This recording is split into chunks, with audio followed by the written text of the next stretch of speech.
Part 1. Hello, William. This is Amber. You said to phone if I wanted to get more information about the job agency you mentioned. Is now a good time? Hi, Amber. Yes, fine. So the agency I was talking about is called Bankside. They're based in Docklands. I can tell you the address now, 497 East Side. OK, thanks. So is there anyone in particular I should speak to there? The agent I always deal with is called Becky Jameson. Let me write that down. Becky... Jameson. Jameson.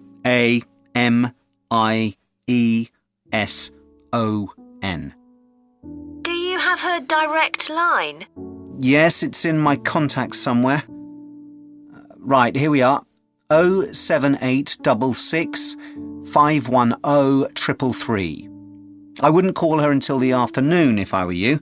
She's always really busy in the morning trying to fill last-minute vacancies. She's really helpful and friendly, so I'm sure it would be worth getting in touch with her for an informal chat. It's mainly clerical and admin jobs they deal with, isn't it? That's right.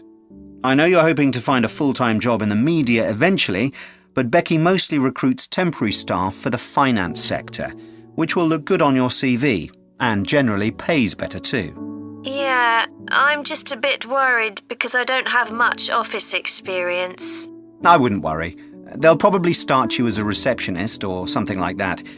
So what's important for that kind of job isn't so much having business skills or knowing lots of different computer systems, it's communication that really matters, so you'd be fine there.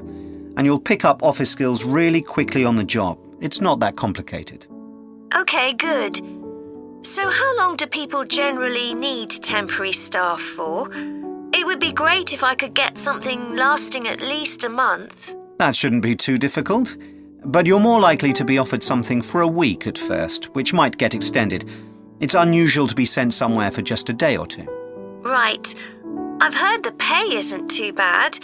Better than working in a shop or a restaurant. Oh yes, definitely. The hourly rate is about £10, $11 if you're lucky. That's pretty good. I was only expecting to get £8 or £9 an hour. Do you want me to tell you anything about the registration process? Yes, please. I know you have to have an interview. The interview usually takes about an hour, and you should arrange that about a week in advance. I suppose I should dress smartly if it's for office work. I can probably borrow a suit from Mum. Good idea. It's better to look too smart than too casual. Will I need to bring copies of my exam certificates or anything like that? No, they don't need to see those, I don't think. What about my passport? Oh yes, they will ask to see that. OK. I wouldn't get stressed about the interview, though. It's just a chance for them to build a relationship with you, so they can try and match you to a job which you'll like. So there are questions about personality that they always ask candidates, fairly basic ones. And they probably won't ask anything too difficult, like what your plans are for the future. Hope not. Anyway, there are lots of benefits to using an agency. For example, the interview will be useful because they'll give you feedback on your performance so you can improve next time. And they'll have access to jobs which aren't advertised. Exactly. Most temporary jobs aren't advertised. And I expect finding a temporary job this way takes a lot less time. It's much easier than ringing up individual companies. Yes, indeed. Well, I think I've covered it. Part 2. Good morning. My name's Erica Matthews, and I'm the owner of Matthews Island Holidays, a company set up by my parents. Thank you for coming to this presentation, in which I hope to interest you in what we have to offer. We're a small family-run company, and we believe in the importance of the personal touch. So we don't aim to compete with other companies on the number of customers. What we do is build on our many years' experience, more than almost any other rail holiday company, to ensure we provide perfect holidays in a small number of destinations, which we've got to know extremely well. I'll start with our 6-day Isle of Man holiday. This is a fascinating island in the Irish Sea, with Wales to the south, England to the east, Scotland to the north, and Northern Ireland to the west. Our holiday starts in Heysham, where your tour manager will meet you. Then you'll travel by ferry to the Isle of Man. Some people prefer to fly from Luton instead, and another popular option is to go by train to Liverpool and take a ferry from there. You have 5 nights in the hotel, and the price covers 5 breakfasts and dinners and lunch on the 3 days when there are organised trips. Day 4 is free, and most people have lunch in a cafe or restaurant in Douglas. The price of the holiday includes the ferry to the Isle of Man, all travel on the island, the hotel, and the meals I've mentioned.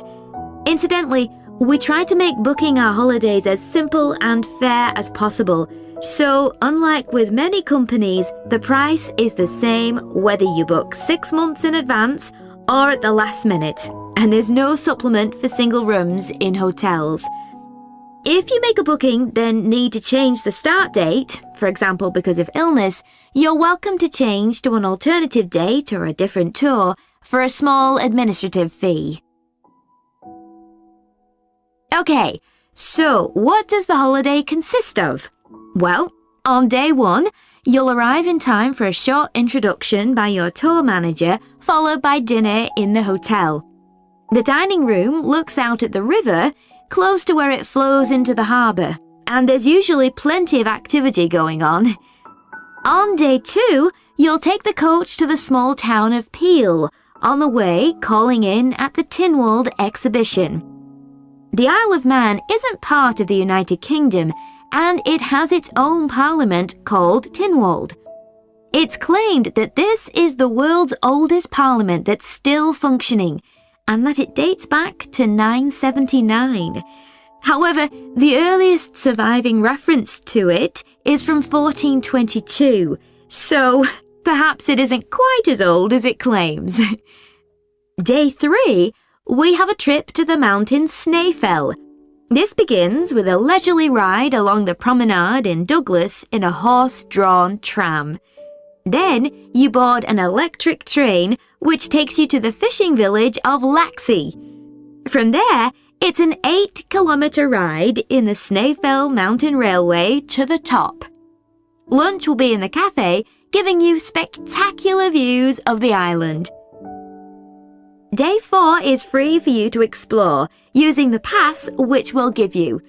So you won't have to pay for travel on local transport or for entrance to the island's heritage sites. Or you might just want to take it easy in Douglas and perhaps do a little light shopping. The last full day, day 5, is for some people the highlight of the holiday, with a ride on the steam railway from Douglas to Port Erin. After some time to explore, a coach will take you to the headland that overlooks the Calf of Man, a small island just off the coast. From there, you continue to Castletown, which used to be the capital of the Isle of Man and its medieval castle.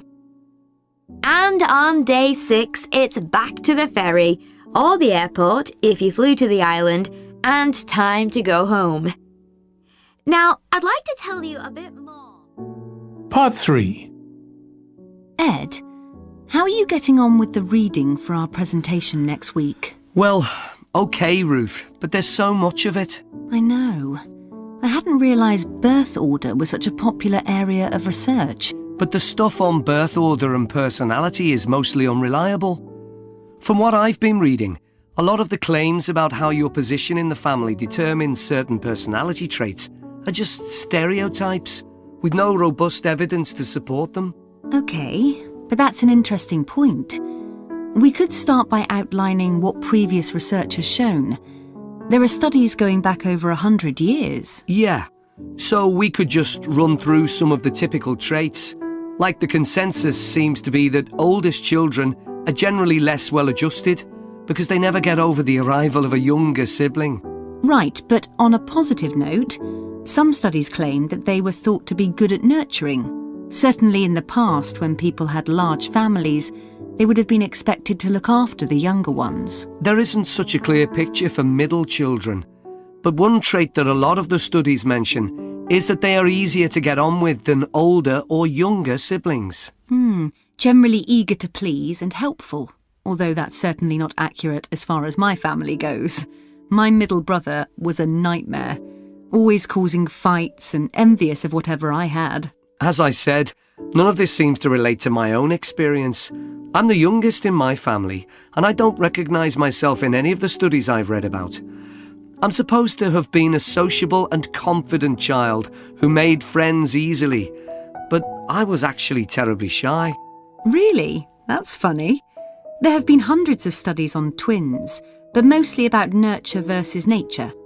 There was one on personality which said that a twin is likely to be quite shy in social situations because they always have their twin around to depend on for support. My cousins were like that when they were small. They were only interested in each other and found it hard to engage with other kids. They're fine now, though. Only children have had a really bad press. A lot of studies have branded them as loners who think the world revolves around them because they've never had to fight for their parents' attention. That does seem a bit harsh. One category I hadn't considered before was children with much older siblings. A couple of studies mentioned that these children grow up more quickly and are expected to do basic things for themselves, like getting dressed. I can see how that might be true, although I expect they're sometimes the exact opposite, playing the baby role and clamouring for special treatment. What was the problem with most of these studies, do you think? I think it was because, in a lot of cases, data was collected from only one sibling per family, who rated him or herself and his or her siblings at the same time. Some of the old research into the relationship between birth order and academic achievement has been proved to be accurate, though. Performances in intelligence tests declined slightly from the eldest child to his or her younger siblings. This has been proved in lots of recent studies. Yes, although what many of them didn't take into consideration was family size. The more siblings there are, the likelier the family is to have a low socio-economic status, which can also account for differences between siblings in academic performance. The oldest boy might be given more opportunities than his younger sisters, for example. Exactly.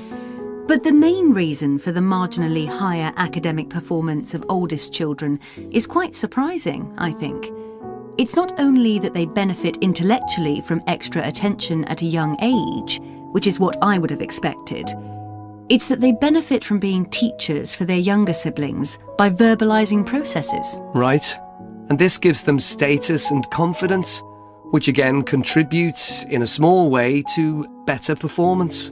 So, would you say sibling rivalry has been a useful thing for you? I think so. My younger brother was incredibly annoying, and we fought a lot. But I think this has made me a stronger person. I know how to defend myself. We had some terrible arguments, and I would have died rather than apologise to him. But we had to put up with each other, and most of the time we coexisted amicably enough. Yes, my situation was pretty similar. But I don't think having two older brothers made me any less selfish.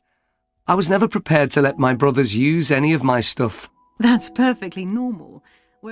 Part 4. Today, I'm going to talk about the eucalyptus tree.